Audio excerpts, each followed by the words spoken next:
இந்தியாவில் தோன்றிய பாரம்பரிய விளையாட்டான கபடி இன்று உலக அளவில் விரிவடைந்து வருகிறது.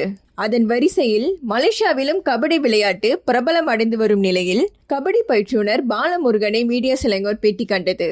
அதில் அவர் கபடி பற்றி பல விவரங்களை பகிர்ந்து கொண்டார். இந்திய சமூகத்தில் மட்டுமே பரவலாக விளையாடப்பட்ட கபடி இப்பொழுது அனைத்து இனங்களை சேர்ந்த மக்களாலும் வரவேற்கப்படுகின்றது. இது மலேசியாவின் பன்முக சமூகத்துக்கிடையில் உள்ள ஒற்றுமையை ஊக்குவிக்கும் ஒரு தளமாக திகழ்கிறது என்றார் பாலமுருகன். மேலும் கபடியை எவ்வாறு விளையாட வேண்டும் என அவர் விளக்கினார்.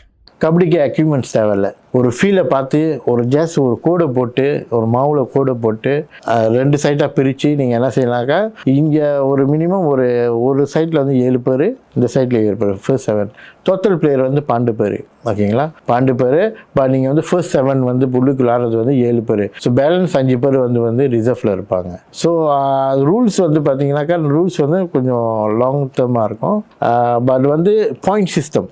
ஓகேங்களா, நான் சொல்ல உங்கள்கிட்ட போனஸ் பாயிண்ட். சரிங்களா, போனஸ் பாயிண்ட் எடுத்துக்கிட்டீங்க, ஆள் தொடாமே நீங்கள் வந்து பாயிண்ட் எடுக்கலாம், பாயிண்ட் கிடைக்கும். அது மூலிமா கூட ஜெயிக்கலாம். பட் ஆளை தொட்டு நீங்கள் சென்டர் லைன் கிராஸ் பண்ணீங்க, அந்த ரைடரு எத்தனை பேர் உங்களுக்கு பிடிச்சிருக்காங்களோ அத்தனை பாயிண்ட். இல்லை நீங்கள் ஒரு ஆளை தொட்டுட்டு நீங்கள் சென்டர் லைன் ஓடி போய் கிராஸ் பண்ணால் 1 பாயிண்ட். அதே வந்து எல்லாத்தையும் வெளியாக்கிட்டிங்கன்னா 1 by 1 ஓகே வெளியாகிட்டிங்கனாக்கா உங்களுக்கு வந்து 1+2 கொடுப்பாங்க. த மீன் லோனான்னு ஒரு சொல்லுவாங்க. எல்லாமே அவுட் ஆகிட்டாங்க. ஸோ திருப்பி அந்த 7 பேரும் திருப்பி உள்ளுக்கு வருவாங்க நெக்ஸ்ட் ரவுண்ட். பட் நிமிஷம் வந்து பார்த்தீங்கன்னா minimum 20 minutes first half 20 minutes, second half 20 minutes. Kabaddi விளையாட்டாளர்களுக்கு சில திறன்கள் நிச்சயம் இருக்க வேண்டும் என அவர் வலியுறுத்தினார்.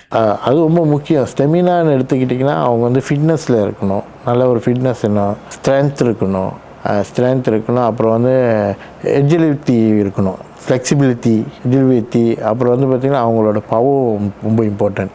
ஸோ இது எல்லாம் மிக்ஸ் பண்ணி எப்படி ஒரு நாக்காளிக்கு வந்து 4 கால் இருக்கோ, கபடிக்கு வந்து இந்த விஷயங்கள்லாம் ஒன்றா இருந்தாக்கா அவங்க ஒரு சிறப்பான பிளேயராக உருவாகலாம். சில வேறு ஸ்போர்ட்ஸும் இன்வால்வ் உள்ளுக்கு இருக்குது. எப்படின்னா ரப்பி, மார்ஷல் ஆர்ட், ஃபுட் ஒர்க்.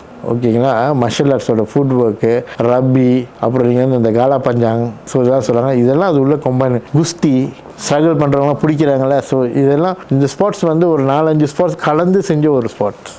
அடுத்த ஆண்டு சுக்மாவில் கபடியும் சேர்க்கப்பட்டிருப்பது சிறப்பான ஒரு செய்தியாகும் என அவர் கருதுகிறார். இதன் மூலம் கபடிக்கு நாடளவில் அங்கீகாரம் வழங்கப்பட்டுள்ள நிலையில் பல பெற்றோர்கள் தங்களின் பிள்ளைகளை கபடியில் ஈடுபடுத்த முனைப்பு காட்டி வருகின்றனர். மலேசியாவில் கபடியை மேலும் மேம்படுத்த மாநில அளவில் விளையாட்டு மையங்கள் மூலம் விளையாட்டாளர்களுக்கு உயர்தர பயிற்சி வசதிகளை வழங்க வேண்டும். அதனுடன் உள்ளூர் மற்றும் தேசிய அளவிலான தொடர்ச்சியான போட்டிகளை ஏற்பாடு செய்வதன் மூலம் வீரர்களுக்கிடையே போட்டி பண்பை வளர்க்கலாம்.